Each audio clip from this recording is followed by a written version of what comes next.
Podcast Cepal. Podcast Cepal. O podcast dedicado à liderança evangélica de língua portuguesa.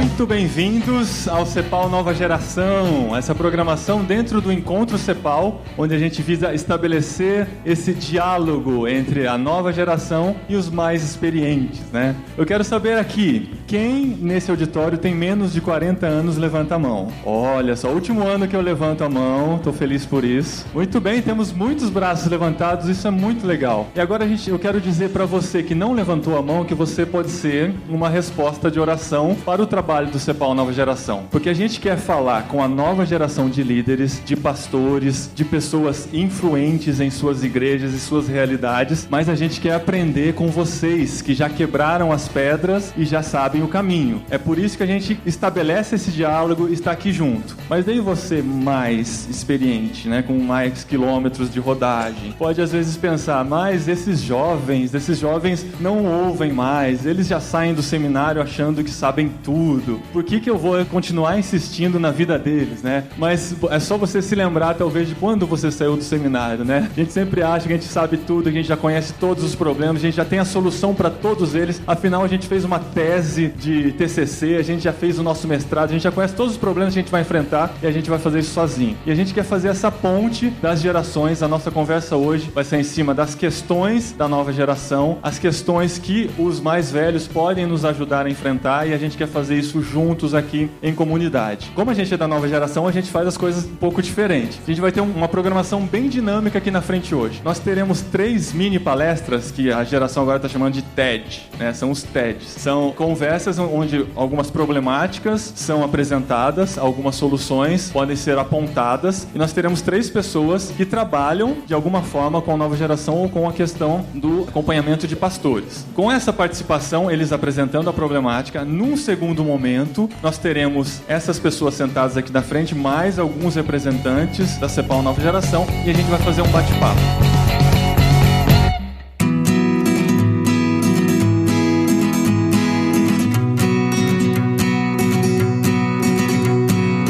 Então vamos lá, vamos começar então com Pedro Dulce.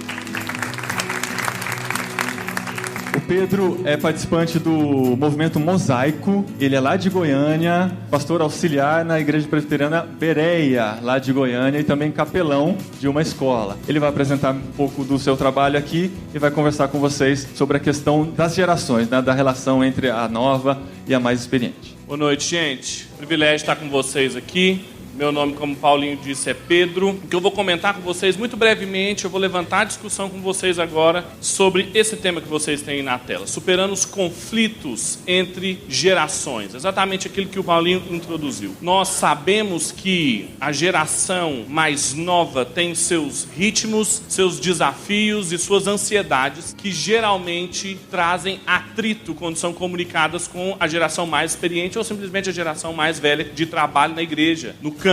Isso não é romântico muitas vezes. E o que eu quero mostrar para vocês é como algumas estruturas, algumas práticas, algumas dinâmicas pioram essas relações e como que a gente pode pensar numa cultura de relacionamentos, de mentoria e de principal de compartilhar as nossas vidas entre as duas gerações, não só da geração mais velha sendo totalmente responsável pela mais nova, mas também da mais nova sendo responsabilizada pela sua disposição em continuar insistindo nessa relação. A gente pode criar uma cultura de transição de gerações muito melhor, que vai ser saudável para a igreja, sustentável para os ministérios e muito edificante para o reino de Deus. Eu sou pastor numa igreja chamada Presbiteriana Bereia, aonde eu sou pastor auxiliar do pastor Ronaldo, tá ali, apesar das roupas romanas, é presbiteriana a igreja mesmo, e nós estamos ali, e eu comecei contando isso justamente por causa do tema do que eu vou falar. O que eu tenho de idade, o reverendo Ronaldo tem de ministério, e o que eu tenho de tempo de conversão, ele tem de plantação da igreja onde eu sou pastor auxiliar. Então nós tínhamos tudo para termos muitos conflitos. Só que o Ronaldo tem uma postura que me ensina muito. Ele compartilhou não só toda a sua experiência ministerial, mas a sua vida comigo. Pra vocês terem uma ideia, minha esposa tá ali, a Caroline, e uma vez eu perguntei pra Caroline assim, Carol, o que você queria ser quando crescer? Ela falou assim, o Ronaldo.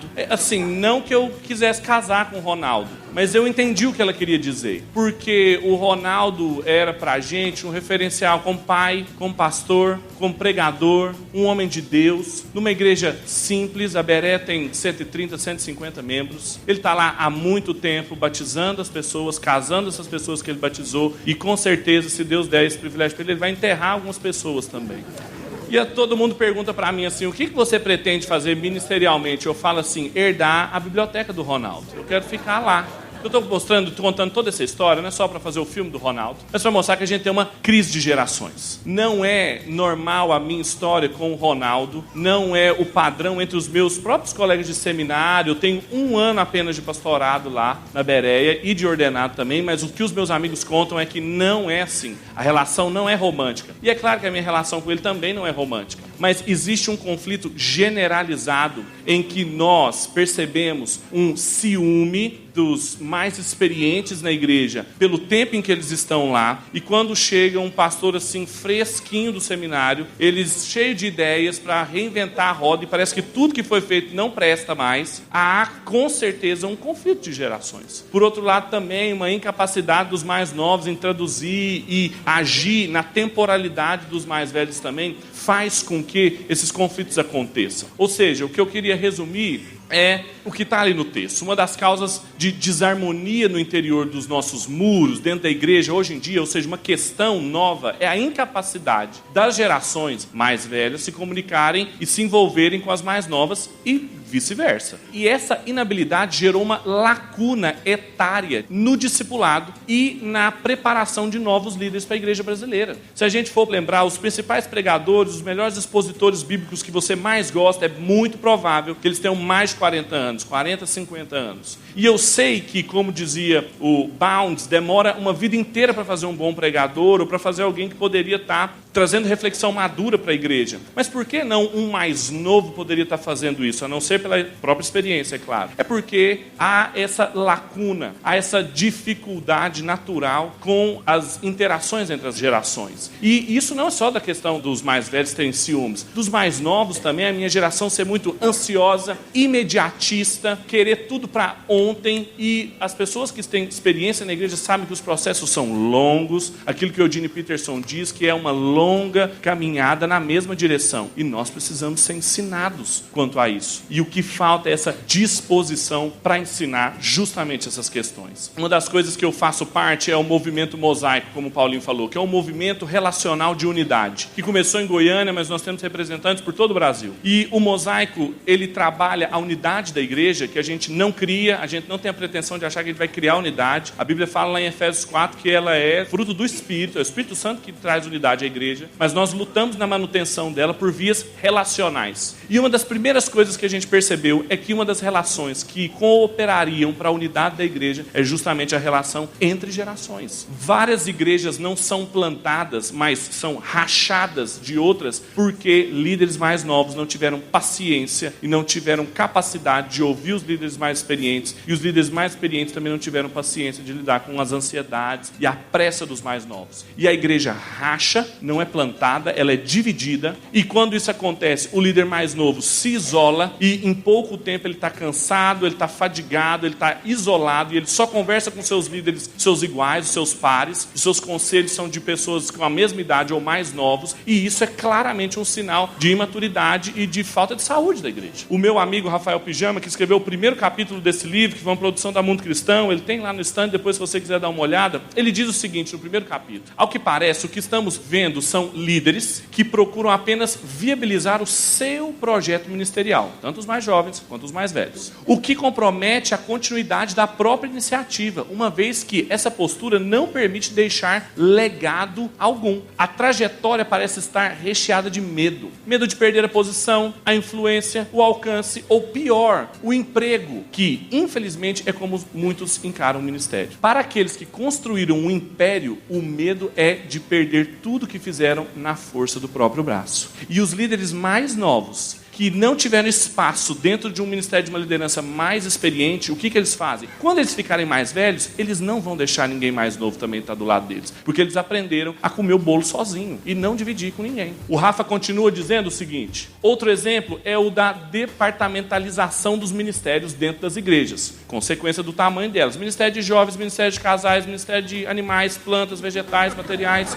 ministério para tudo. Não que haja um problema, de fato, em ter departamentos, principalmente com igrejas muito grandes. Mas, no que se refere ao contato e ao relacionamento entre diferentes gerações, essa separação cria uma lacuna de comunicação, e isso é muito sério. Basta ver pela baixa interação do jovem nos assuntos que supostamente são pertinentes aos mais velhos. O jovem não faz parte do conselho. O jovem não toma decisões claras, porque ele está preocupado com o quê? Com o ministério de jovens. E aí o que ele faz? Ele lidera um ministério de jovens, um departamento de jovens, onde jovens não se preocupam com o todo da igreja, não se preocupam com o departamento das mulheres, não acham que uma crise que os homens estão enfrentando é uma crise deles. Por quê? Porque a preocupação deles é o ministério de jovens. E aí a gente departamentalizou e a gente dividiu a igreja dentro dela, numa liderança que não mantém contato entre as gerações. E isso é muito sério, não só na formação de líderes, mas na própria formação dos discípulos de Cristo que nós estamos cultivando nas nossas igrejas. Tem um filósofo canadense que eu gosto muito dele, que é o James Smith, que escreveu um livro que foi recentemente traduzido para o português, que é Você é o que você ama. E ele, fazendo uma crítica a esses ministérios, ele diz o seguinte: manter os nossos jovens entretidos no prédio da igreja não é de modo algum sinônimo de formá-los como membros dinâmicos do corpo de Cristo. O que se entende por ministério para jovens muitas vezes não é uma forma séria de formação cristã, mas sim um esforço pragmático e desesperado de manter os mais jovens como membros de carteirinha do nosso clube evangélico. Temos confundido manter os jovens dentro dos prédios e mantê-los em Cristo. E esse vício que a gente tem na formação de ministérios de jovens, ministérios em nova geração, se deu porque a geração mais nova simplesmente não conseguiu ter uma dinâmica sustentável com a geração mais experiente e vice-versa. E o que a gente vai produzir é uma geração compartimentalizada, que não tem condições, quando deixou de cuidar apenas dos adolescentes e dos jovens, de sair desses departamentos e ser um pastor que assume uma igreja inteira. E aí a gente tem falha na liderança, a gente tem dificuldade de ter sustentabilidade do ministério. Esse é o problema. E é claro que, só para fazer algumas provocações e a necessidade que a gente tem de estabelecer sustentabilidade nas gerações, nas relações entre gerações, o que eu vou propor aqui são só 3 tópicos que eu só vou mencionar e a gente discute depois o que eles significam. O primeiro deles, que é necessário para que tenha essa sustentabilidade, é tradução. Francis Schaeffer, que foi um dos principais apologetas do século XX, num livro chamado A Morte da Razão, ele começa o livro dizendo o seguinte: cada nova geração tem o desafio de traduzir na linguagem da próxima geração o que ele recebeu de legado. Ou seja, todos nós, os pastores mais experientes, os que não levantaram a mão aqui com mais de 40 anos, têm a tarefa de traduzir para os mais jovens, numa linguagem que eles consigam compreender tudo aquilo que eles trabalharam e tudo que significa o ministério que eles ajudaram a cooperar. Esse trabalho de tradução também é dos mais novos, de fazer entender os mais velhos o que eles estão querendo com tanta rapidez, com tanta imediatez no que eles pretendem. E esse é um trabalho fundamental. Quando a gente não tem essa tradução, as pessoas ficam falando línguas diferentes. Tem 2 milagres que eu gosto muito de observar no texto de Atos, no capítulo 2, a narrativa do Pentecostes, em que os meus irmãos pentecostais sempre destacam o fato da gente falar em outras línguas, e é um fato isso no texto mesmo, mas uma coisa que sempre me chamou a atenção ali é o fato que as pessoas ouviam as maravilhas de Deus no seu próprio idioma. Isso é um outro milagre. E é um milagre que falta, às vezes, entre as gerações. As pessoas ouvirem as maravilhas de Deus, do que Deus fez antes, sem esnobismo cronológico, como dizia o C.S. Lewis, com o que foi feito antes e o que pode fazer agora.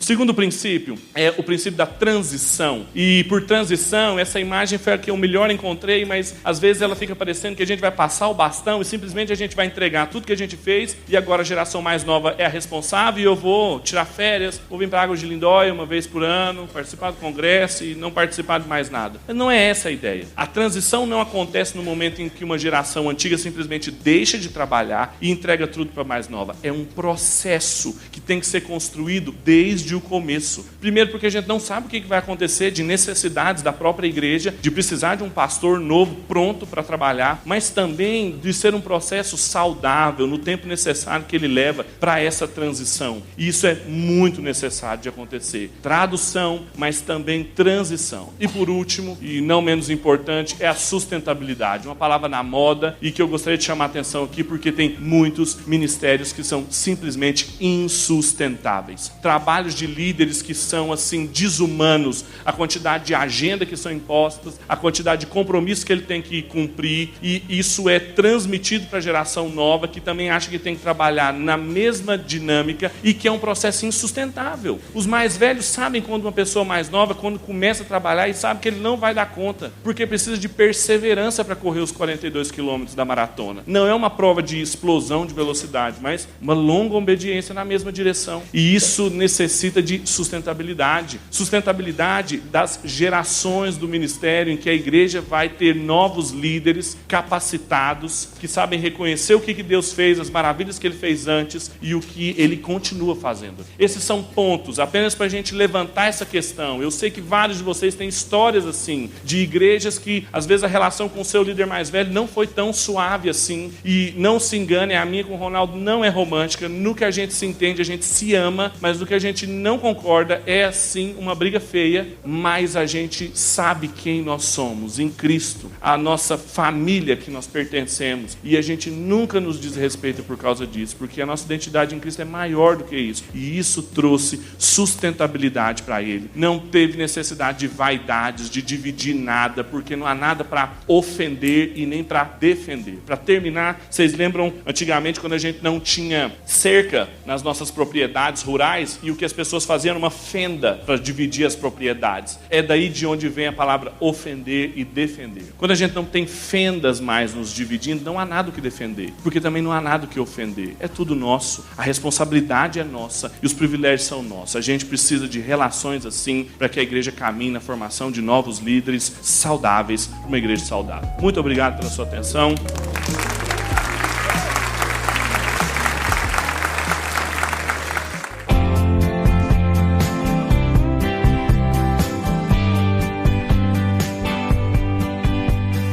E agora a gente tem aqui a participação da Roseli Kumrich. Olha aí, eu falei que eu ia conseguir no ao vivo. Ela é psicóloga clínica e terapeuta familiar, especialista no cuidado aos cuidadores.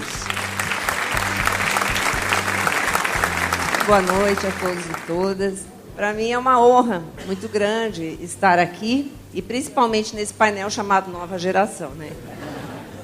Então eu me sinto muito feliz realmente de compartilhar algumas coisas com vocês. Eu pertenço ao corpo de psicólogos e psiquiatras cristãos, cppc.org. Pertenço também à EIRENE do Brasil, que são duas entidades que têm amparado muita gente, cuidado de muita gente, que obviamente não sou só eu. Tem muita gente boa nesse meio campo aí. E tem sido braços de sustentação e de cuidado da igreja, de fora da igreja. Queria contar algumas coisas assim. Eu brinco com meu marido que eu vou ainda um dia colocar uma muleta pendurada no meu consultório, porque realmente muitas vezes é como eu me sinto. E a muleta ela tem sua utilidade enquanto a gente está com o pé quebrado, não é isso? Depois que o pé sarou, você não precisa mais da muleta. E é assim que deve ser. A gente tem um tempo de caminhada junto e a pessoa deve depois voltar a caminhar pelas próprias pernas. Então, lembrando de um pastor que chegou uma vez, eu ainda era muito nova, e quando ele me contou por que ele tinha vindo me procurar, eu disse: pastor, o senhor já contou isso para alguém?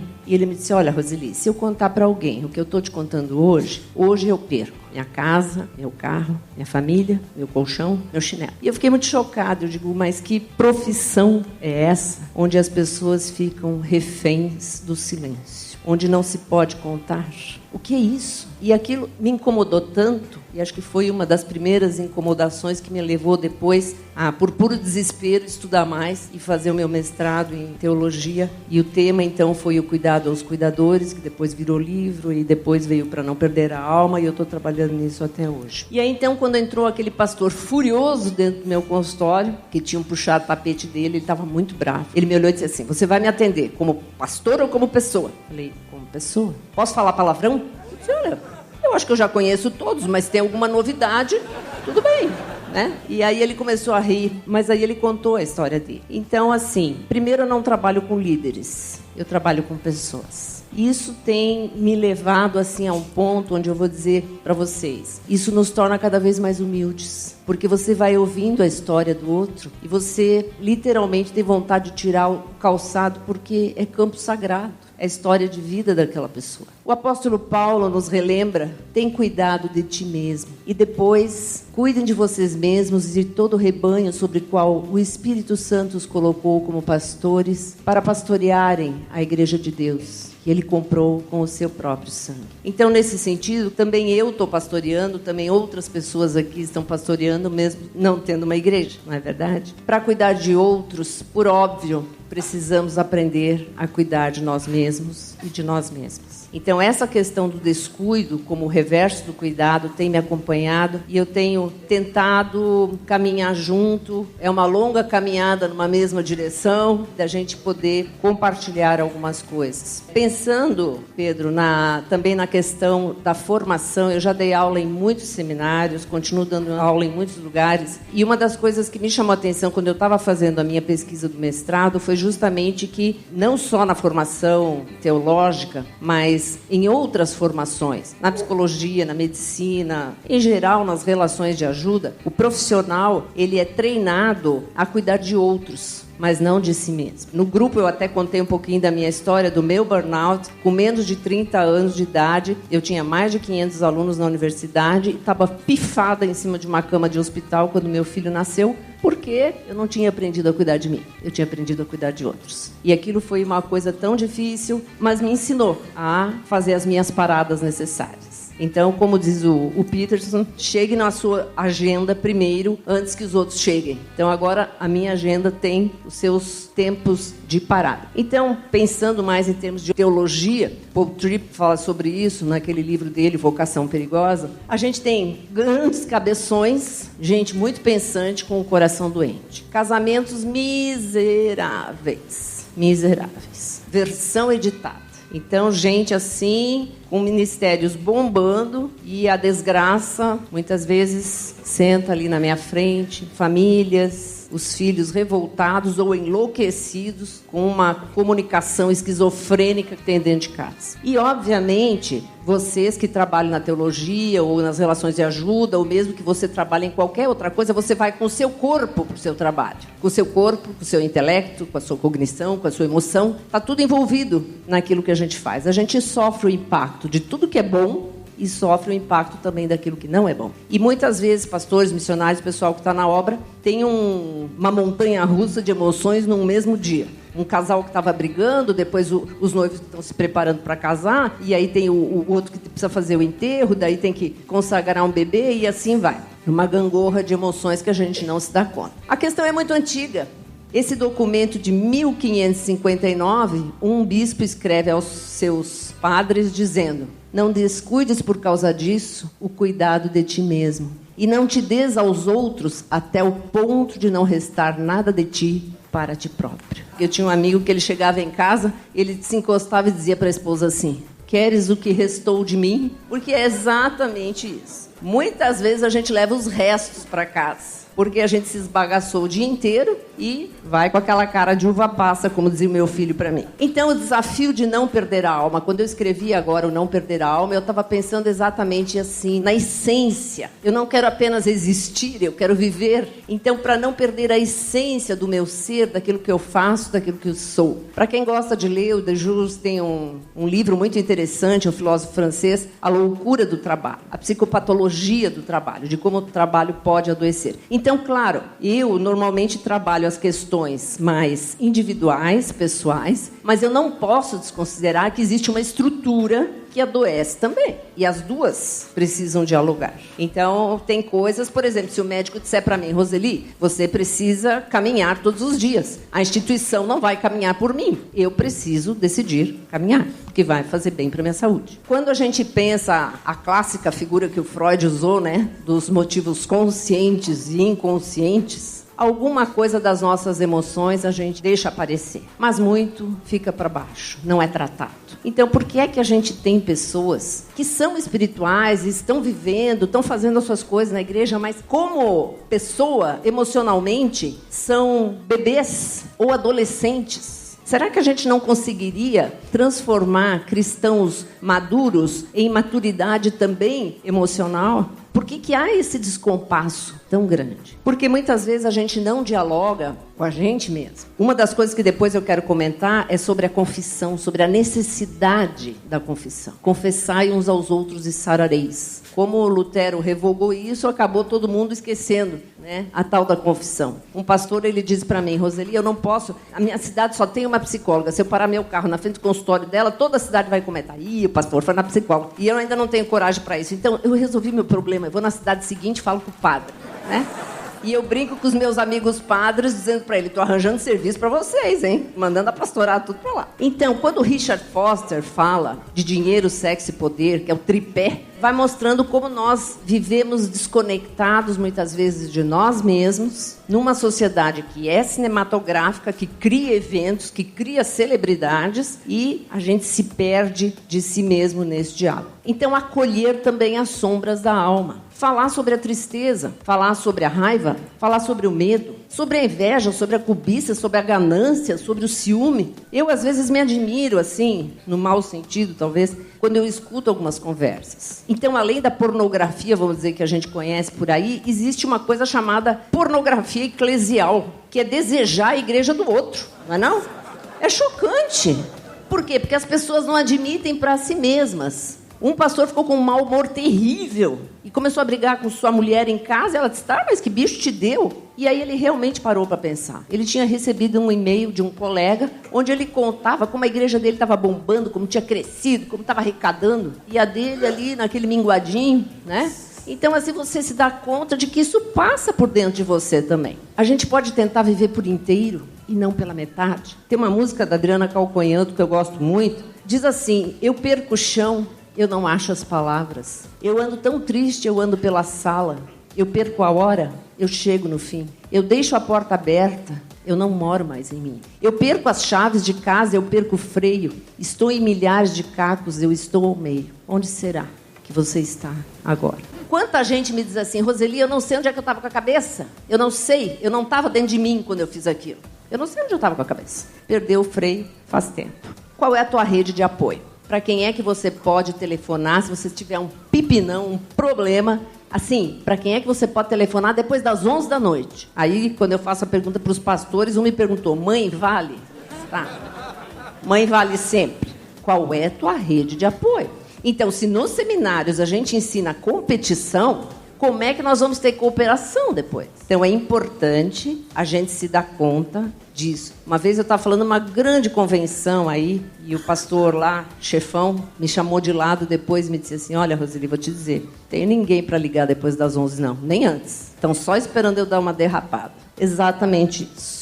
Então, eu falo sobre a devoção pessoal, eu falo sobre o Shabat no sentido de descanso. Eu não sei porque os biblistas traduzem Shabat por sábado, né? Shabat é descanso. Quem é que faz um descanso de 24 horas regularmente? O nosso pecado predileto. A gente não faz um descanso, que até onde eu sei, Deus não revogou. O descanso para a gente parar, realmente descansar, deleitar-se e contemplar. E lazer não é descanso. Se eu for no Beto Carreiro, eu vou aumentar minha adrenalina, vai ser muito legal, mas não é descanso. Então, uma coisa é lazer, outra descanso. E que Deus nos dê a graça da gente olhar para as pequenas coisas e se encantar de novo. Tá bom? Muito obrigada.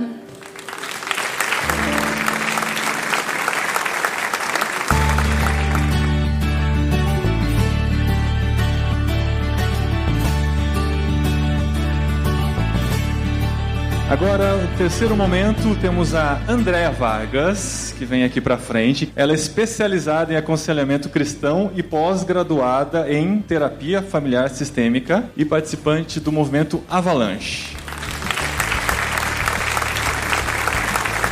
Boa noite a todos e a todas. Quero agradecer mais uma vez o convite de estar aqui com vocês. Recebi a incumbência de abordar um assunto indigesto. Estou sorrindo, não sei porquê. Acho que lembrando da obra da cruz, da redenção. E eu quero começar pegando um gancho daquilo que Pedro e Roseli abordaram. Tem um texto na Bíblia que eu preciso ler para vocês, que diz: e formou o Senhor Deus o homem do pó da terra. Quero que você guarde esse texto no seu coração, porque a gente vai falar um pouquinho sobre ele daqui a pouco. E quando a gente fala sobre a antiga geração e a nova geração, a pergunta que eu acho que o Pedro traz para nós é: qual é o legado que a gente está deixando? Concorda? Qual é o legado que você está deixando? Qual é o legado que eu estou deixando? A nova geração também vai deixar de ser nova. Qual é o legado que ela vai deixar para a próxima? Qual é essa fenda que ainda nos separa? Aí, de repente, a gente observa qual tem sido a qualidade de vida, o testemunho que tanto a velha geração quanto a nova geração tem dado com relação à sua própria vida. E lá pelas tantas a gente descobre que muitos têm vivido muito mal. Os ministérios estão bombando, a igreja brasileira evangélica está bombando. Os números mostram, pelo IBGE, pelos censos, mostram que realmente, no decorrer dos anos, a tendência é que a gente tome conta, domine geral. A pergunta é: a que preço? Nunca vimos tanto o índice de violência sexual no meio de crianças e adolescentes, tão alto como agora.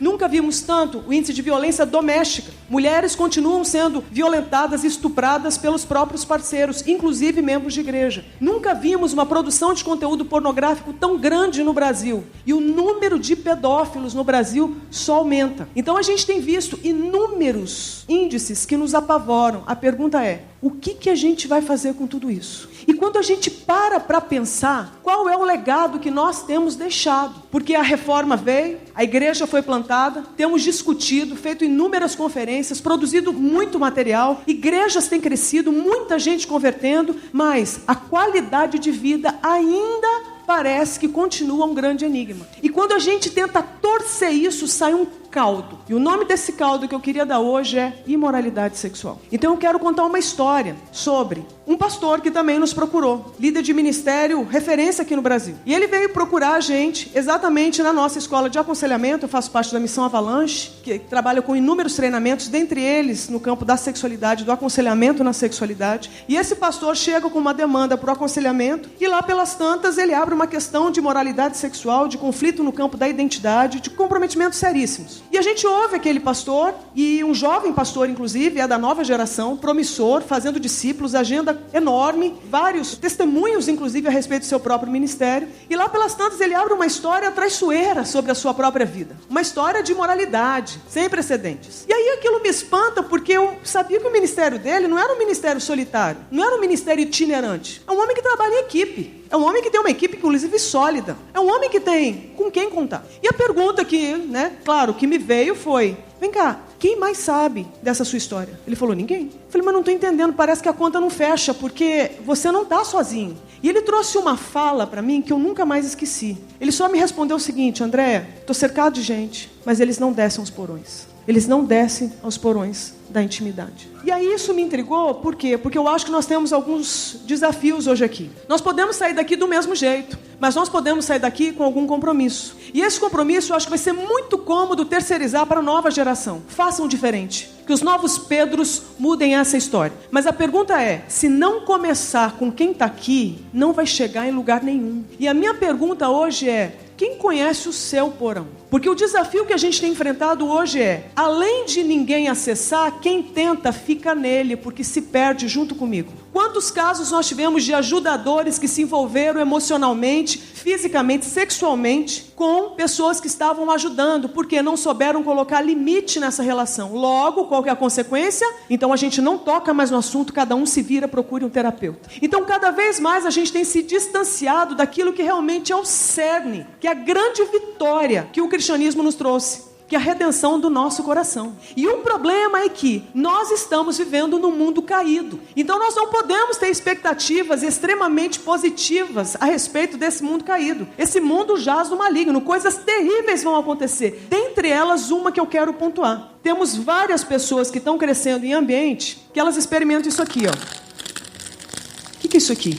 Isso aqui é trauma. Só quem passa sabe. Esse trauma pode ser sexual, pode não ser. E o problema do trauma sexual é que, além dele moer a gente por dentro, é que, em geral, ele nos abre antes da hora. Então nós temos alguns problemas. Primeiro, não era para ter acontecido, mas aconteceu. Algumas pessoas morrem. Araceli Crespo, em 1974, em Vitória, morreu. Dia 18 de maio foi encontrado o corpo dela em 1973. Por isso que agora, dia 18 de maio, você sabe muito bem, quero crer nisso, é o Dia Nacional de Enfrentamento à Violência Sexual contra Criança e Adolescente. Um crime, inclusive, que prescreveu com todas as provas sendo levantadas, podendo colocar os criminosos na cadeia, mas nada foi feito porque a gente falava de gente endinheirada. Mas o que eu quero dizer, Araceli morreu, mas muitos sobrevivem. Sobrevivem de que jeito? Assim, abertos. E o problema de você estar aberto é que você não foi feito para ser aberto antes da hora. E muita gente que passa por essa experiência não passa pelo cuidado de ser fechado e refeito, ou seja, não experimenta a redenção. E começa a crescer assim, aberto. E uma pessoa aberta antes da hora, uma pessoa que quando olha para si, ela se vê dessa forma, eu te pergunto, como é que você digere isso? Então a tendência é o quê? Deixa eu me ocupar, deixa eu cuidar da vida dos outros, porque daí eu esqueço da minha. Deixa eu me envolver com outras práticas, porque daí eu relaxo um pouco, porque afinal de contas eu sou filho de Deus. E a carne é fraca.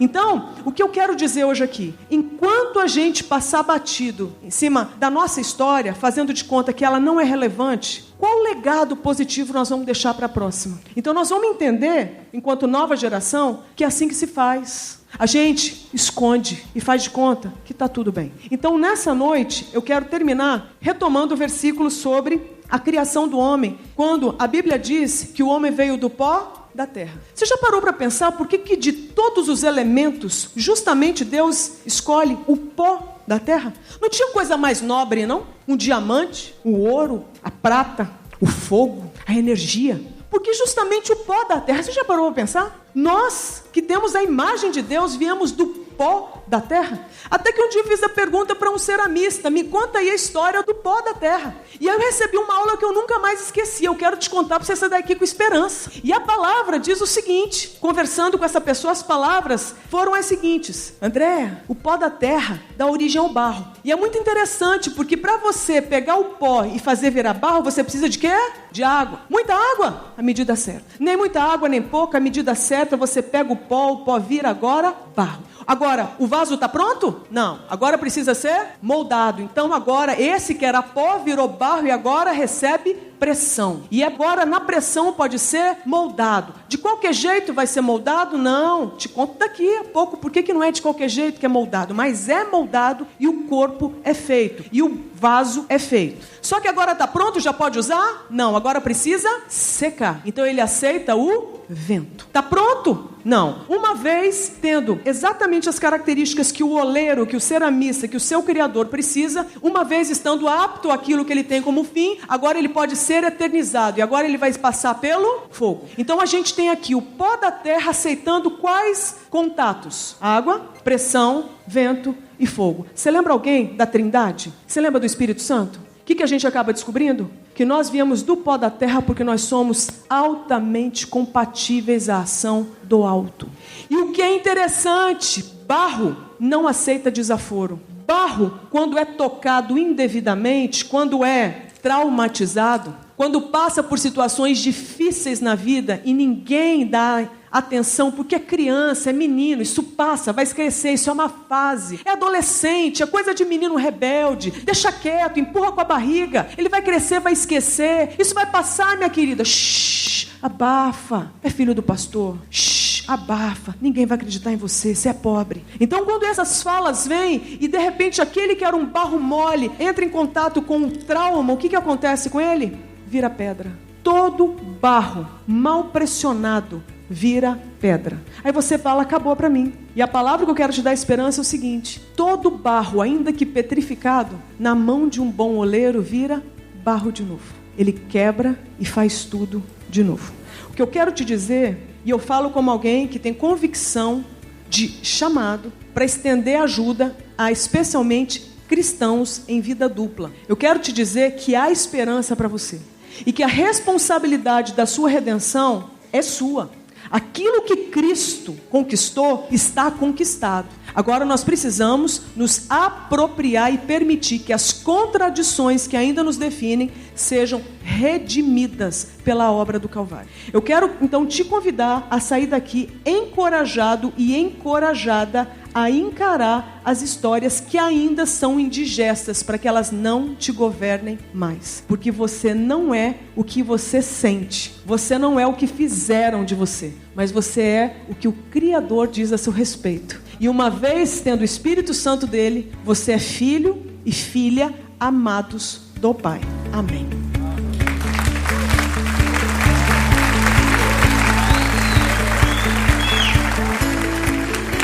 Muito bem, agora eu chamo aqui de volta para cima a Andréia, Pedro, Roseli e também chamo a Adriana De Gaspari e Rodrigo Gomes, que são da CEPAL Nova Geração, e a gente vai bater um papo aqui com as perguntas que estão mandando para o WhatsApp, que nesse número que vai aparecer na tela agora. É para quebrar mesmo. Paulo Nazaré, cadê Paulo Nazaré? Senta aqui com a gente também, sinta-se em casa. Olha só, faltou a mesinha do centro aqui para pôr o pé em cima. O papo que a gente quer levar aqui agora é em cima de tudo que a gente conversou até agora, mas eu queria começar com a maior incidência de perguntas que chegou aqui no WhatsApp, que foi com relação a essa visão da transição de gerações, da passagem de bastão. Porque parece muito que a nova geração só vai assumir quando a geração mais experiente ficar de lado. Mas eu acho que o que a gente está querendo trabalhar aqui, Adriana e Rodrigo da CEPAL Nova Geração podem concordar comigo, a gente está falando de cooperação, a gente está falando de trabalharmos juntos, de andarmos juntos. Não é necessariamente a geração anterior abandonar o barco e agora vão vocês e se virem aí, caiam de cara no mundo e vão embora. A pergunta incidiu muito em cima disso, né? Como convencer a nova geração dos desafios, ou como mostrar para a velha geração que eles precisam largar o osso. E essa cooperação, quando que vai acontecer? Boa pergunta. Tem um outro pastor também que eu tenho uma dívida grande com ele, de mentoria, e que muitos de vocês conhecem, que na minha opinião é a melhor história que eu conheço, você provavelmente deve conhecer outras, de transição pastoral, que é o reverendo Ricardo Barbosa, da Igreja Presbiteriana do Planalto. Eu estive com ele muito tempo num projeto que ele chama de Projeto Emaús, que é um projeto de mentoria, e a gente conversou muito sobre transição, porque o Ricardo está na mesma igreja há 30 anos, naquela mesma sequência que eu falei para vocês, batizando, casando e enterrando os membros da igreja. E ele chegou ao tempo que ele entendeu que estava na hora dele se aposentar, ou no mínimo dele diminuir as atividades locais para se dedicar a outros projetos ministeriais que ele tem. E ele não decidiu isso e foi procurar 2 pastores para substituí-lo.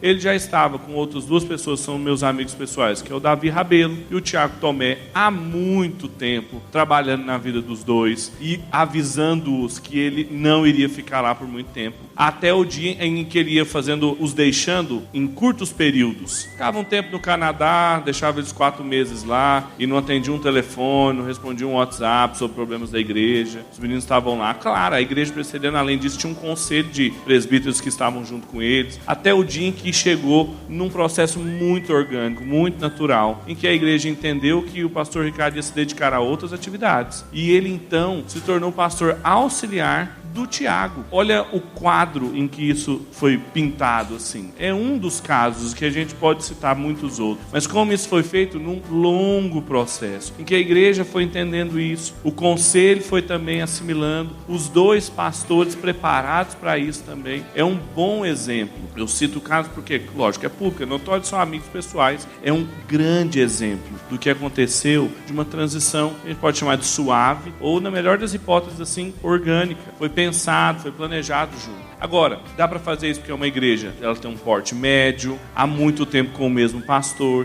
então tem uma série de pressuposições em relação à igreja que a IPP de certa forma cumpria. Claro que isso não foi romântico, claro que não teve ansiedade das partes, imagine a cabeça dos outros 2 pastores como ficou, não foi idílico o processo, mas foi um processo minimamente sustentável, e a igreja experimenta isso hoje, então é possível. Tem algumas coisas que facilitam, o tamanho da igreja, a maturidade do conselho, o tempo e o processo que os pastores estão caminhando junto, mas que é possível, é. Rodrigo, como é que você vê a nova geração? O Rodrigo trabalha com o Vocari, que é um movimento voltado para a nova geração, e a gente vê essa tensão dos jovens lutando por suas vocações é algumas pessoas mais velhas, criando algumas barreiras. Como é que você enxerga essa nova geração no meio de tudo isso? O Pedro usou o exemplo que eu ia dar.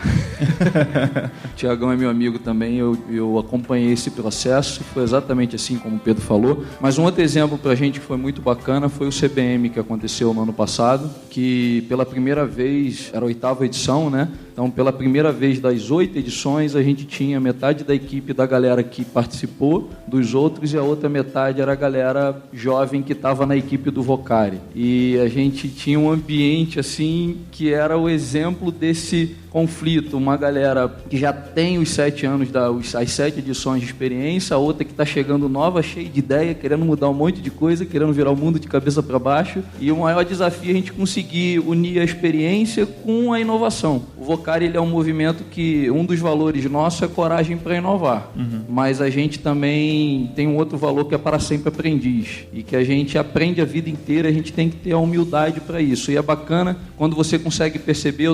A gente tem hoje dentro da equipe do movimento uma menina de 25 anos coordenando uma equipe, e dentro dessa equipe ter um rapaz muito mais velho do que ela, que tem muito mais anos de experiência, mas que ali dentro daquele contexto ele entende que ele tem muito o que aprender com ela e ela com ele.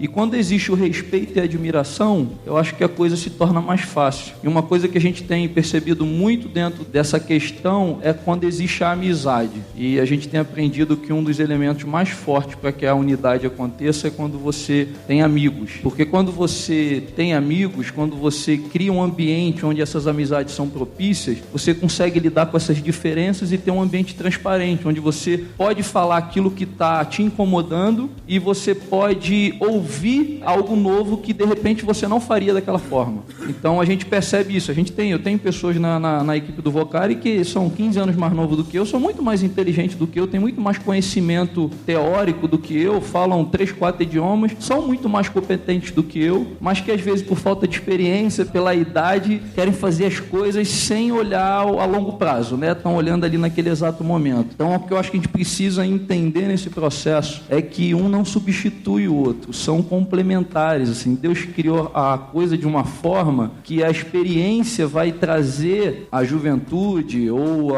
aquele que está com gás novo, que está querendo inovar, que está querendo fazer diferente, condições de fazer de uma forma em que ele tenha resultados a médio e longo prazo. Eu gostaria de pegar um gancho aqui, falando um pouco do Vocari, com relação à vocação. Uma das coisas que a gente sempre tem falado de vocação, uma frase que bateu muito forte assim em mim, é que a sua vocação pode mudar o mundo. Eu até brinco assim, que eu não fui feita definitivamente para salvar os golfinhos. O máximo que fui, eu assinei uma petição quando caiu a barreira da Mariana lá, e até hoje recebo e-mails do Greenpeace. Mas eu gosto dos golfinhos, gente, mas não fui feita para salvar os golfinhos. Mas com certeza alguém foi feito para salvar os golfinhos, com certeza. Eu também não fui feita para fazer viagens em lugares muito estranhos, assim, porque meu organismo eu passo muito mal, é uma tristeza. Eu não sei falar direito, mas tem gente que tem esse dom e esse talento para ir lá. Mas as pessoas só descobriram a sua vocação, o seu dom e o seu talento para sair, para conhecer lugares diferentes, porque alguém apresentou. Às vezes tem aqueles casos, né? Da pessoa tá dormindo, acordar sonhando, nossa, eu sonhei que eu tava na Tailândia, eu tenho que ir pra Tailândia, Deus mostrou, eu tenho que ir embora. Mas também tem um bate-papo num corredor, num congresso, uma conversa, uma palestra, uma reflexão. E o que eu tenho conversado dentro do CEPAL Nova Geração, que a gente tem conversado com muitos líderes, muitos pastores, eu entendo que a responsabilidade e vocês aqui, bancada evangélica, me ajuda se vocês estiverem ao contrário. A gente entende de que o pastor, o líder, ele de certa forma, ele tem uma responsabilidade muito grande em mostrar aos seus liderados como ele encontrar o seu lugar no mundo. Como ele encontrar a sua vocação. Tem um grande amigo meu, pastor, e aí eu falei pra ele, cara, você é sensacional com seus meninos. O que você fala, os meninos ouvem, é muito bom. Mas os meninos, eles vêm aqui no culto da igreja, eles vão no acampamento da igreja, Quem fala no acampamento da igreja é alguém da igreja. E aí eles fazem reuniões com todo o pessoal da igreja. Eu falei, como que esses meninos vão saber que eles têm paixão pelos refugiados se eles não conhecem o refugiado? Como que esses meninos vão saber que eles têm paixões pelos indígenas se eles não conhecem os indígenas? Então, de certa forma, eu entendo que a gente trilha o jovem para ele conhecer a vocação. E aí eu gostaria até de perguntar pro Pedro Dulce aqui, se ele teve esse caminho trilhado, se em algum momento o liderado dele falou, Pedro, eu reconheço a vocação em você, na sua vida, e eu acho que é por aí mesmo que você tem que ir. Você vai ser filósofo. Uma coisa muito interessante que aconteceu com o Ronaldo, que a gente se identificou muito quando a gente se conheceu, é que ele tinha feito filosofia também. E a gente, exato, e eu cheguei, eu vim de um contexto muito radical quanto ao diálogo da fé com a cultura, em que não tinha diálogo. E quando eu fui para o seminário, enviado ao seminário presbiteriano, e eu vi que o Ronaldo tinha feito filosofia, eu perguntei para ele assim, eu falei assim, tem espaço para eu usar isso que eu mais amo na vida, que é filosofia, de uma forma que glorifique a Deus? E nessa época eu ainda tentava misturar Foucault com Jesus, sabe, assim, Aristóteles com o apóstolo Paulo, fazer umas sínteses malucas. E o Ronaldo falou assim, tem, você não sabe fazer isso ainda, mas tem. E aí ele teve paciência de me ensinar, de me levar aos congressos, de me dar os livros, de me apresentar às pessoas e de me aguentar enquanto eu ainda misturava Foucault com Jesus. Ele botava a mão no meu ombro e falava assim, está errado isso que você está fazendo. Mas ele fazia isso para dentro. Ele não me apertava me espirrando, ele me apertava exatamente para dentro. Então eu tive isso, assim, com certeza. Normalmente a gente olha para essa questão, me dá uma impressão pensando assim, já que tem uma geração mais nova e uma mais velha, a gente vai ter que dar um jeito de conviver. Uhum. Quando na verdade por exemplo, eu penso, para o que eu como geração mais nova vou produzir, é pré-requisito assim, para que seja algo relevante, poderoso, saudável, é pré-requisito que eu tenha contato e relacionamento com outras gerações mais antigas. Eu preciso disso. Não é que seja assim, vou ter que conviver porque tem um pessoal mais velho aí que eu vou ter que aprender a conviver. Não, eu preciso dele.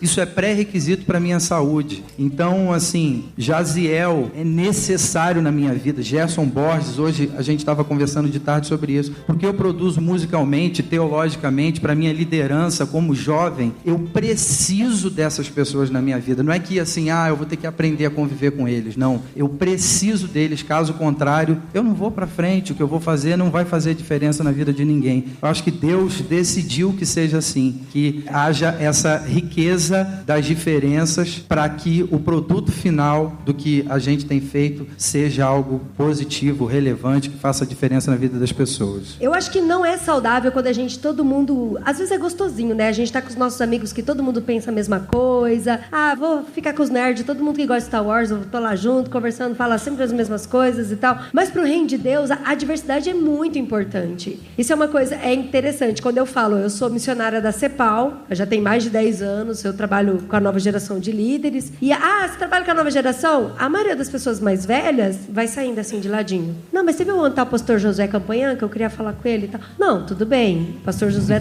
Campanhã tá lá, mas eu preciso de vocês. Porque a gente precisa ter essa diversidade de pensamento, a gente precisa ter mentoria, a gente precisa ter cuidado. E por muitos anos... O trabalho da nova geração não faz sentido nenhum se a gente não tiver a velha geração junto. Com certeza. E por muitos anos a gente sempre bateu na tecla de vamos passar o bastão, ok. E aí a gente entende que às vezes, muitas vezes a nova geração, ela quer pegar o bastão e fazer do jeito dela, quer pegar o bastão e dar tchau, né? Sendo que não é bem por aí. A igreja não é isso, né? Não. E uma coisa até que eu queria até falar com a Roseli, eu vi uma ilustração outro dia, conversando assim com as minhas crianças e tal, explicando algumas coisas, e aí eu falei pra eles assim, todo mundo tem que trabalhar junto. Porque imagina que eu, o Rodrigo, a Roseli, o Paulo, a Andréia, o Pedro e o Paulinho, todo mundo, a gente tá jogando uma bexiga pra cima. Tô jogando a bexiga pra cima e falo, não quero jogar essa bexiga. Só que a brincadeira é que a bexiga não pode cair. Alguém dos dois aqui vai ter que bater na minha bexiga. Aí eles começam a bater. Aí a Andréia fala, eu vou sair com a Adriana. E aí sobe as minhas duas bexigas pra eles. E aí o Rodrigo sai. Aí o Paulinho sai. O Pedro sai. O Paulo sai. Quantas bexigas... prova de matemática. Quantas bexigas a Roseli vai estar batendo? Um monte de bexiga. Ninguém respondeu. E aí vai causando uma tensão tão grande, porque daí ela tem que administrar o ministério com as crianças, o ministério com as mulheres, e a reunião dos jovens, e vai batendo, e vai causando ansiedade, porque a outra bexiga nem caiu no chão, mas ela já tá pensando, ela vai cair, e vai. E, gente, a gente precisa ter essa diversidade, a gente precisa ter pessoas para conseguir fazer. Um só batendo gera burnout, né? Eu ainda não sou da velha geração, eu sou dos seminovos, tá? Mas assim, mas eu queria pontuar uma coisa que eu acho importante, que a Andréia também tem a formação. Eu não sou pastora, mas sou membro, e o reflexo, muitas vezes, é o reflexo das famílias. Então, se não há um diálogo dentro da família, isso se reflete na igreja também. E aquilo que a Andréia está falando da nossa história, a nossa história está muito mais naquilo que a gente faz do que a gente se dá conta. Então, como é que a gente lida com os nossos antepassados? Eu gosto muito, eu até falei que a Adélia Prado tem uma frase que ela diz assim, que antepassados é um bonito nome para quem já errou antes de nós. Então, a gente precisa revisitar a própria história e concedendo perdão também para as pessoas que erraram conosco. Então, quando às vezes vem uma família nos procurar e trazem o Pedrinho, porque o Pedrinho tem problema, ninguém naquela família tem problema, mas o Pedrinho tem, a escola mandou, então a família vem porque o Pedrinho tem problema. Então, o que a gente se dá conta? Que todo mundo ali tem suas dores, e quando a gente vai diluindo isso na conversa e vai mostrando isso para as pessoas, aí eles conseguem perceber que o que está doente ali não é o Pedrinho, é a comunicação. E isso que eu vejo muitas vezes nas igrejas, uma comunicação doente. Quando você consegue, por exemplo, se comunicar direto ali com o Ronaldo, falando francamente, você está fazendo o quê? Você está fazendo Gênesis 2, né? Você se despe e você se mostra como você é. Mas enquanto a gente fica se vestindo e vestindo as armaduras, a gente vai viver em função da armadura, né? E a gente vai ter a versão editada que não corresponde ao real, não desce aos porões. Então, eu acho que a igreja realmente, assim, é um treinamento de se expor e de aprender a se expor. E eu sou fã de viver fora, porque toda vez que você fecha alguém dentro de um quarto, todas aquelas pessoas respirando, o ar fica viciado. E é isso que acontece com as igrejas. O ar fica viciado. Olha só, eu trabalho numa organização chamada Avalanche, como eu disse, e basicamente a nossa função é capacitar cristãos para enfrentamento de problemas urbanos. Então a gente tem escolas das mais diversas, que vão de missões urbanas, passando por sexualidade, fé e política, arte e comunicação, dependência química, é um tanto de coisa. E o que a gente nota? Os alunos vêm de vários lugares do Brasil e de outras partes do mundo e ficam com a gente no período de imersão. Beleza. Tem uma grade curricular, tem trabalho de rua, acontece. 20 dias depois, ele volta para a igreja dele. Aí o pastor dele vai perguntar assim, ei, como é que foi, meu filho? Ele vai responder, foi uma benção. Foi uma bênção? Então me conta, como é que foi? O senhor tem que ir, pastor. Então o que a gente notou? A gente deu um monte de informação para o indivíduo, mas ele não sabe digerir aquilo e levar para a geração de liderança. Aí a gente entendeu o seguinte, a nossa cultura, ela é muito fraca para a elaboração de projeto. Não é verdade? A gente tem ideias brilhantes. Tem um povo que é criativo, é o tal do brasileiro. Para evangelizar, ele é capaz do quê? Ele planta bananeira, ele dá pão, ele pinta a cara. Não é verdade? Para evangelizar, a gente se vira nos 30. A questão é, a gente não sabe pegar as boas ideias e levar para essa geração que de repente está lá há mais tempo e nem tem ideia do que está acontecendo. Ele sabe porque ele está na faculdade, ele está na rede social, ele está ouvindo música, ele está acompanhando a moda, ele está de repente trabalhando, ele está pegando ônibus, ele está dirigindo, enfim, ele está dialogando com uma demanda que muitas vezes outros que estão sobrecarregados até pelo sistema eclesiástico não têm mais contato. Resultado, a ideia brilhante dele, que ele teve lá, nossa, ele viu muita coisa legal lá na Avalanche. Ele vai fazer o que com aquilo? Porque ele não sabe vender o peixe, ele não sabe colocar em projeto. Então o que a gente tem experimentado? Isso eu quero compartilhar porque eu acho que pode encorajar a gente como um todo. A gente tem colocado nas nossas escolas pessoas que são especialistas em elaboração de projeto para fazer com que essa nova geração consiga colocar no papel, numa linguagem que as outras gerações entendam. Resultado, quando ele volta para a igreja dele, o que ele leva? Não é uma fala de tipo, olha, foi uma bênção. Pastor, eu tenho uma proposta. Ela foi sabatinada por gente especialista, ela foi confrontada, ela foi orçada. Eu estou te apresentando aqui um cronograma e um orçamento. É acessível para a nossa realidade. Resultado, aquilo ali vira uma realidade. Então eu acho que falta muito para a nossa geração, por causa do imediatismo e do romance que a gente carrega, né? Muito romântico, muito fantasioso e muita aventura, mas a gente não faz o esforço de traduzir aquilo de uma forma prática. Por quê? Porque hoje nós temos inúmeros riscos. Então, quanto tempo você levou para ter um nome no seu ministério? E para você perder aprender o nome demora quanto tempo? Em 1 minuto de besteira, você acabou com tudo. Então nós não podemos nos dar o luxo de cometer os mesmos erros que a gente cometia antes quando não tinha rede social. Uma besteira que eu falei aqui, o mundo inteiro está ouvindo. Então a gente tem que saber o quê? Pegar essas boas ideias, passar por um filtro, mas não desperdiçá-las, porque afinal, essas boas ideias podem mudar o mundo. Muito bom.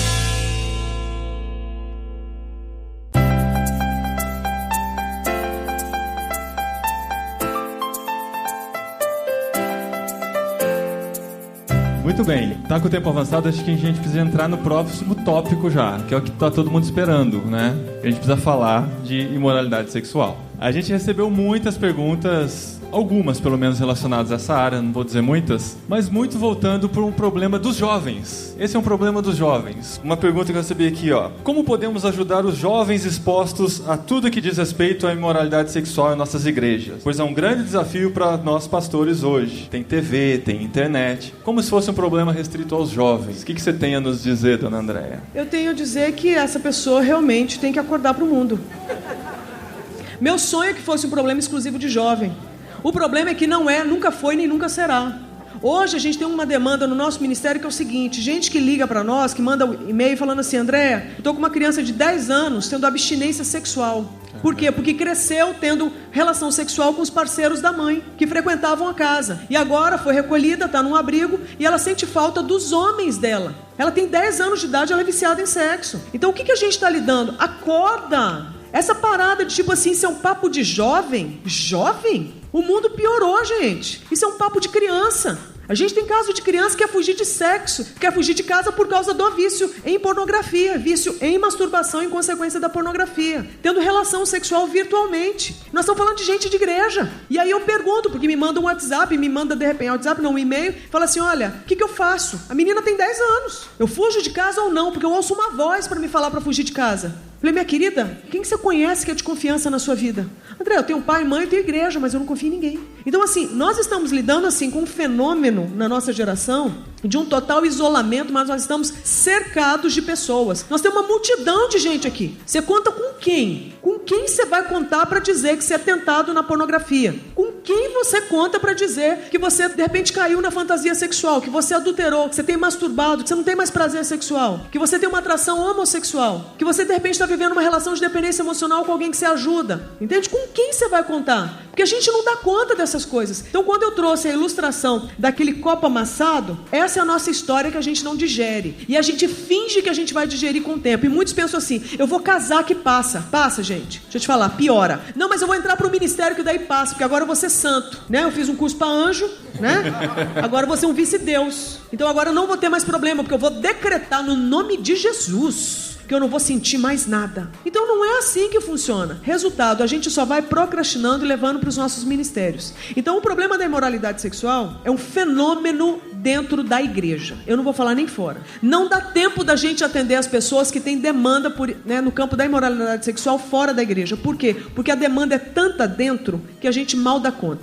Então, por imoralidade sexual, eu quero dizer o seguinte: tudo que vem de fora, ou seja, de fora da vontade de Deus, que faz uma total inversão daquilo que Deus constituiu ali na questão da criação. Então o desejo sexual era para ser um inimigo nosso? Não, mas acaba se tornando inimigo. Resultado, ele se torna tirano e ele dita as regras. Ai de você se não flertar. Ai de você se não olhar pornografia. Ai de você se não fantasiar sexualmente. Ai de você se não despir essa mulher nos seus pensamentos. Ai de você se não der em cima desse cara e provar que você é sedutora. Ai de você se não masturbar agora. Resultado, a gente fica refém desse desejo. Por quê? Porque muito provavelmente a gente foi aberto antes da hora e a gente não sabe administrar. Dificilmente a gente consegue fechar isso aqui sozinho. A gente vai precisar de ajuda. Só que nós vamos contar com quem? Porque dá vergonha tocar nesse assunto. Você fala que você está sendo bombardeado pelo Satanás, mas você não fala que você tem pensamento de moralidade. Você fala que de repente você está com problema financeiro, mas você não fala que você está sendo tentado na lascívia.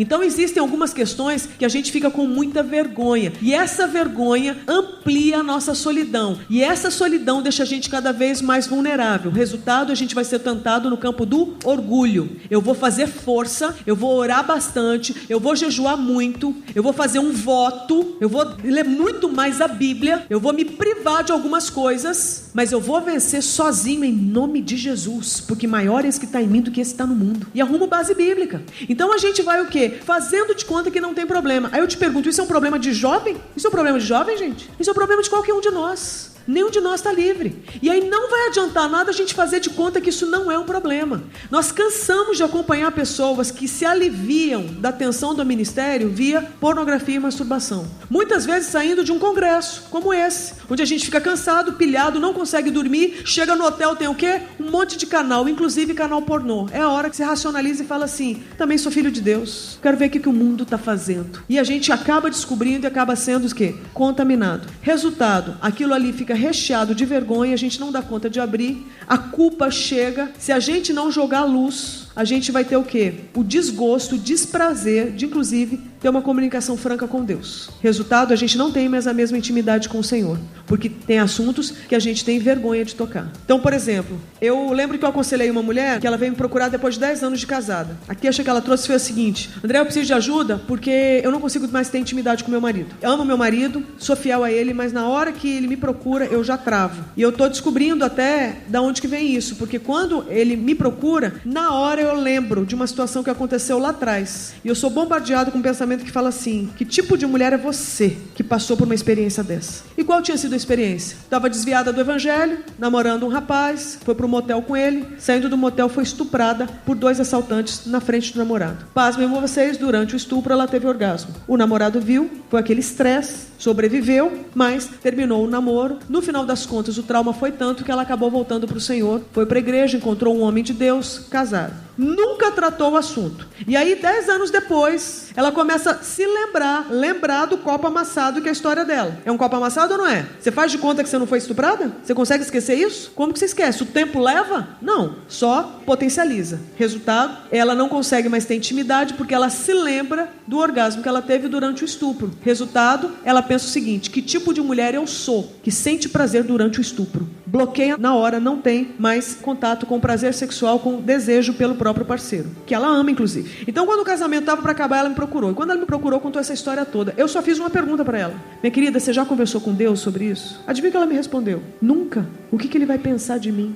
Então, eu quero que você entenda a nossa solidão. Como é que nós vamos dar conta de ser gente digna sem Deus? Como é que nós vamos dar conta de viver santidade sem Deus? Como é que nós vamos dar conta de ser coerentes, sem contradição, sem ação direta do Espírito Santo de Deus e da Palavra de Deus? É impossível. Então, esse dualismo, que é um ranço ainda na nossa fé, que é uma contaminação na nossa fé, tem que cair por terra. E aí nós temos que entender o seguinte: enquanto a gente não tocar nesse assunto e achar que tem áreas que Deus não entra, que áreas que são profanas demais, como é o caso da sexualidade, e aí recheia essa área de tabus, nós vamos continuar tendo esses gigantes dentro de nós e que vão acabar nos governando. Resultado: muitas pessoas não dão conta e chutam o pau da barraca, saem do armário e se assumem. Então a gente está vendo alguns movimentos, inclusive de igreja inclusiva no Brasil, pró-gay, que estão se alastrando no país. São inimigos? Não. Estão pegando carona naquilo que a gente deixou como lacuna, porque a gente não toca no assunto. E se a gente não toca no assunto, alguém vai tocar e vai oferecer o quê? O que tem. E o que tem não necessariamente é caminho de vida, e muitas vezes é caminho de morte. Então, por causa do nosso silêncio, nós temos feito discípulos. Gente fragmentada, gerando gente fragmentada, que gera o quê? Ministérios fragmentados. A gente precisa fazer o caminho de volta. Eu gosto de escutar a Andréia falar, porque ela usa categorias que são tradicionais, são da tradição cristã de falar sobre sexualidade e que implodem esse tipo de pergunta dualista, às vezes, que a gente recebe de setorizar determinados comportamentos a uma faixa etária, por exemplo, questão de jovem. O grande problema nosso é que a nossa ética sexual, a nossa ética teológica sexual, ela não é retirada das escrituras e nem da tradição cristã. Ela é governada pelas categorias da chamada revolução sexual, revolução afetiva. Então, os nossos adolescentes e as nossas crianças fazem um silogismo, um cálculo racional muito fácil na igreja. Eles observam que eles têm atração pelo mesmo sexo. Então, o primeiro ponto do silogismo: eu tenho atração pelo mesmo sexo. O segundo ponto é: na igreja não pode ter atração pelo mesmo sexo. Logo, e ele conclui aristotelicamente, eu não posso fazer parte da igreja. E ele vai só esperar fazer 18 anos para sumir, ou ele vai ser alimentado na internet por propostas inclusivas que também não são bíblicas. O grande problema é que, além do raciocínio dele ser equivocado e a gente não poder acompanhar isso mais de perto, ele não ter quem o acompanhe mais de perto, as categorias que ele usa geralmente são equivocadas, da identidade dele ser só o que ele deseja, por exemplo, ser vinculado ao seu desejo. Eu tenho uma ilustração, passar pelo crivo dos especialistas. Quantos aqui conhecem o personagem da comédia brasileira chamado Dona Hermínia? Quem viu o filme ou assistiu a peça Minha Mãe é uma Peça? Pode confessar o pecado, pode levantar a mão.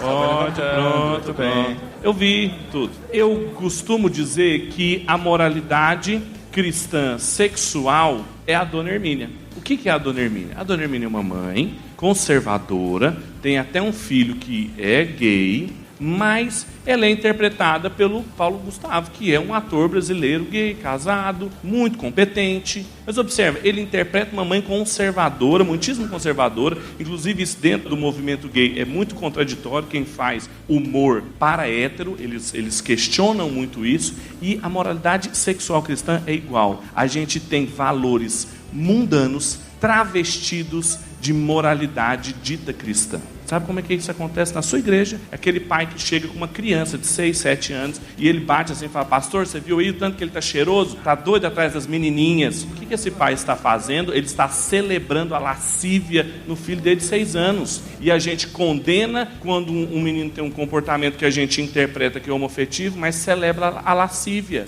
E o que vai acontecer é que os meninos vão se sentir cada vez mais incapazes de comunicar para a geração mais velha o que eles estão sentindo e como eles entendem o que eles estão sentindo. Por quê? Porque a gente usa categorias que não são bíblicas. A gente faz distinção entre hétero e homo, como se não houvesse marca do pecado nas relações heterossexuais também, como se a relação pecaminosa fosse só homossexual e como se ainda não estivessem estruturas criacionais ali nas relações homoafetivas, ou seja, coisas que ainda apontam de maneira ainda muito distorcida, muito afetada pela queda, mas ainda são sexualidade criada por Deus, é desejo, são tentações que por si só não são equivocadas. O Senhor Jesus foi tentado, ele não pecou, mas ele foi tentado. A gente tem que tomar muito cuidado para a gente não ser muito mais influenciado pela Rede Globo e pelo Netflix do que pelo apóstolo Paulo e pelo Senhor Jesus, para a gente tomar posição nas nossas questões sexuais.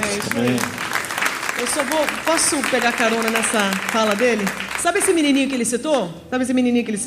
Esse pequenininho aqui? Ó, tá cheirosinho? Ele vai chegar para nós daqui a um tempo para um aconselhamento. Tô amaldiçoando não, mas eu já tô crendo. Eu tô mais ou menos prevendo assim. Ele vai chegar para nós com a seguinte fala que eu cansei de ouvir: não, irmã, a gente está se guardando. Eu namoro a filha do diácono, namoro a filha do pastor. A gente está se guardando, a gente vai casar. A gente para no sexo oral. Não, ela é virgem. A gente só faz o anal. Eu te pergunto, o que é virgindade? São tecnicamente virgens. O que é isso? Então a gente está vendo uma gambiarra. É gambiarra isso. Fazendo de conta que isso é santidade. Nós estamos fazendo de conta que a gente põe limite. Então, o resultado, se a gente não vai para esse campo da imoralidade, a tendência nossa é ir para o campo da repressão. Aí a gente demoniza o desejo. Aí a gente simplesmente terceiriza para o Satanás a responsabilidade de entender o próprio desejo, porque a gente acha que isso é fruto da queda. E na verdade nós temos que entender que isso é criação de Deus e é para ser muito bom. Existe um padrão criacional de Deus, uma bênção de Deus no campo do desejo, só que a gente não toca no assunto. Então ou a gente simplesmente deixa a ladeira abaixo e vai para o campo da imoralidade, ou a gente vai para a repressão achando que repressão é sinônimo de pureza, e não é, nunca foi, nem nunca será. Então a gente precisa da redenção no campo do desejo. E essa redenção precisa do quê? Não é fazer de conta que não existe, mas é reconhecer: tenho e preciso saber administrar. Entendendo que a atração, ela é o quê? Involuntária. A gente aprende a ter ou não ter. E não é porque tem que isso nos define, porque nós não somos o que sentimos, mas nós somos o que Deus diz que somos. Isso é libertador, só que a gente não fala sobre isso. Resultado, a gente cria um monte de gente reprimida que vai para o casamento. E a gente dá glória a Deus porque o casamento é heterossexual. Ela vai casar virgem na igreja, ele vai casar virgem na igreja. Ah, glória a Deus. O problema é que é um monte de gente reprimida que vai agora entrar numa aliança chamada casamento, que é basicamente a pós-graduação do caráter, né? Que é a pós-graduação do caráter, casa. Que é o doutorado, tenha filhos. É ou não é? Você que é casado está entendendo o que eu estou dizendo, não está? Fazendo sons. É um tratamento de caráter ou não é? Haja caráter, não é verdade? E aí a gente vê então que esse monte de gente reprimida casa, às vezes, com exatamente o imoral, que quer alguém puro para casar. O que você acha que vai dar naquela noite de núpcias? Choro e ranger de dente.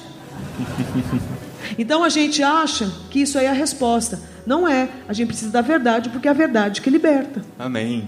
Gente, nosso tempo está avançado, infelizmente. A gente tem muitas perguntas aqui, mas eu acho que a gente tem que terminar com o mais importante, que é onde e como a gente vai buscar ajuda. A gente não pode sair daqui sem conversar sobre isso. Muitas perguntas nesse sentido. Até teve uma interessante aqui, não estou com ela aqui, que veio muita coisa mesmo, até marquei. Mas assim, como buscar ajuda num tempo em que nossos problemas viram exemplos de mensagens, né? Exemplos de pregações no próximo domingo. Em quem confiar? Em quem buscar acompanhamento? Com quem andar junto? Como que a gente vai encontrar essa pessoa para quem a gente vai ligar depois das 11 horas da noite? Como fazer parte dessa rede? O que a gente pode oferecer para essas pessoas? Então eu vou falar aquilo que a gente tem para oferecer. Eu falo aqui em nome, então, da Missão Avalanche, que trabalha com treinamento, intervenção urbana, intercessão, aconselhamento e evangelismo. Então a gente tem algumas áreas de atuação, dentre elas a sexualidade e o aconselhamento de sexualidade. A gente descobriu que a igreja brasileira precisa tocar no assunto da sexualidade, mas não adianta ela só saber dar nome. Ah, isso é abuso, ah, isso é pedofilia, isso é dependência emocional, isso é codependência, isso é vício sexual, ah, isso é homossexualidade. Ela sabe dar nome, só que agora ela não sabe fazer com aquilo que ela soube dar nome. Então a gente entendeu que precisava ajudar pessoas a terem uma escuta bíblica e ao mesmo tempo saber fazer intervenção também bíblica, para que traga traços, né, de redenção para a vida da pessoa. Então a gente tem algumas escolas. Agora, eu também falo em nome do Êxodos Brasil, que é a única rede no Brasil que a gente tem que reúne os ministérios de ajuda na área da sexualidade. Então a Avalanche realiza escolas de sexualidade e aconselhamento 2 vezes por ano, só entrar no nosso site avalanchemissões.org, e o Êxodos Brasil realiza um congresso nacional, Êxodos Brasil.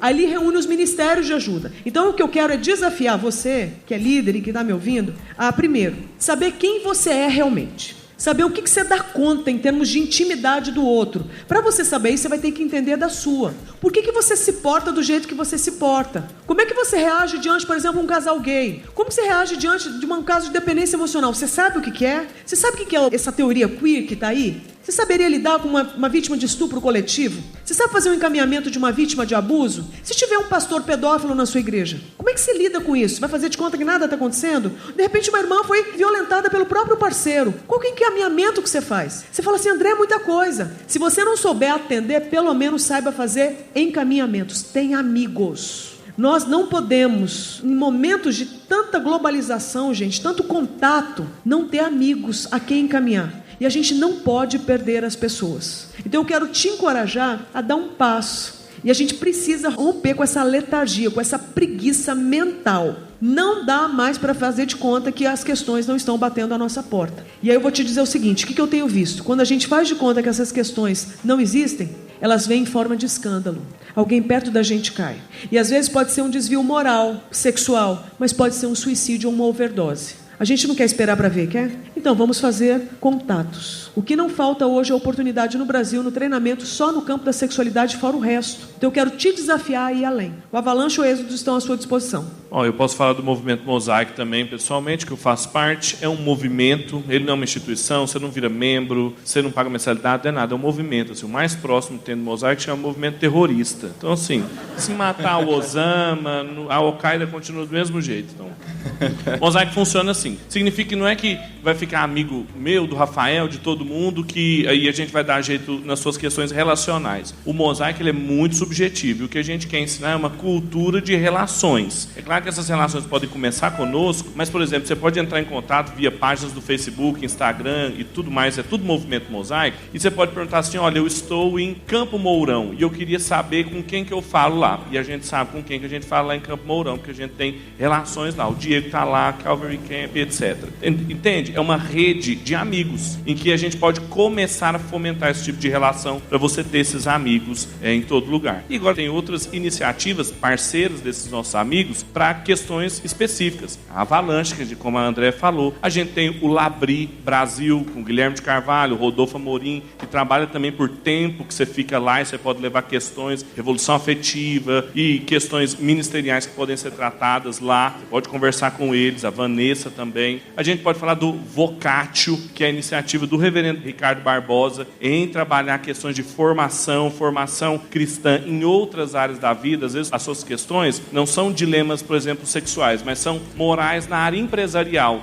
eles estão ali formando profissionais que querem trabalhar para a glória de Deus. É uma outra iniciativa ali em Brasília também, você pode entrar em contato. Eu não sei se vocês viram no manual de vocês, dentro do manual tem o CEPAL Nova Geração, que a gente está fazendo também com o Movimento Mosaico. O CEPAL Nova Geração é assim, a gente vai com uma organização, a gente está fazendo em Três Lagoas com o Barnabé, está fazendo em Goiânia com o Movimento Mosaico e Londrina com o Brasil 21. Então a gente faz com a sua igreja, com a sua organização, onde a gente promove momentos relacionais, de bate-papo, de integração das relações mesmo, com a nova geração e a velha geração. E nós também levamos o Vocari, porque daí pra gente levar o pessoal para buscar e conhecer melhor a sua vocação. Então, se vocês quiserem falar também, CEPAL Nova Geração. Então, e aproveitando para falar um pouquinho do Vocari, o Vocari ele é um movimento de despertamento vocacional para os jovens. A missão do Vocari é mobilizar e conectar a juventude cristã na missão de Deus. Então, a gente quer trabalhar a questão da vocação para essa geração que não sabe para que veio ao mundo, né? E fazer com que ele entenda o seu papel dentro da missão de Deus, seja o lugar aonde ele estiver, seja fazendo aquilo que Deus o mandou fazer. E eu queria fazer aqui um apelo especial para os pastores e líderes. Assim, o Vocari ele existe para servir vocês. E o que a gente tem percebido ao longo desses últimos 4 anos é que o jovem, a gente prepara um evento para que durante 4 dias ele possa ter contato com aquilo que Deus está fazendo no mundo e ele possa se enxergar dentro do plano de Deus, de reconciliar com ele todas as coisas. E quando ele sai do evento, ele volta para a igreja. E é na igreja que ele vai ser pastoreado, que ele vai ser mentoreado, que ele vai ser acompanhado. E às vezes a liderança não sabe o que fazer e não sabe como dar continuidade a isso. E a gente quer contar com vocês e que vocês contem conosco como Movimento Vocari para ajudar nessa mentoria, nessa jornada do jovem descobrir o plano de Deus na vida dele, como ele pode cumprir a missão que Deus tem para a vida dele, seja dentro da esfera acadêmica, seja dentro da esfera profissional, empresarial, dentro da vocação missionária, porque o Vocari ele é uma iniciativa da Associação de Missões Transculturais Brasileira. Então a gente quer sim também despertar vocações missionárias, mas a gente tem visto jovens sendo despertados para fazer diferença no ambiente de negócios, dentro da universidade, dentro do seu emprego, dentro da academia, dentro da sua igreja, e a gente queria contar com vocês. Então, Paulinho depois vai mandar informações, né? vocari.org.br. Você, né, tem todas as informações lá no site e vai ser agora no feriado de Corpus Christi. Roseli? Como eu falei no início, eu faço parte do CPPC e de Eirene, onde as minhas colegas, psicólogas, terapeutas familiares também têm ajudado muita gente e são uma referência já há muitos anos e podem ser acionados também. Mas eu queria lembrar ao pessoal da CEPAL que é importante Nova não geração, só gente. a gente formar líderes, né? Eu acho super importante, eu sou professora, essa formação continuada, mas em primeiro lugar que a CEPAL possa ser um lugar de fazer amigos. Amém. Gente, eu acho que a gente só tem um jeito de terminar isso aqui.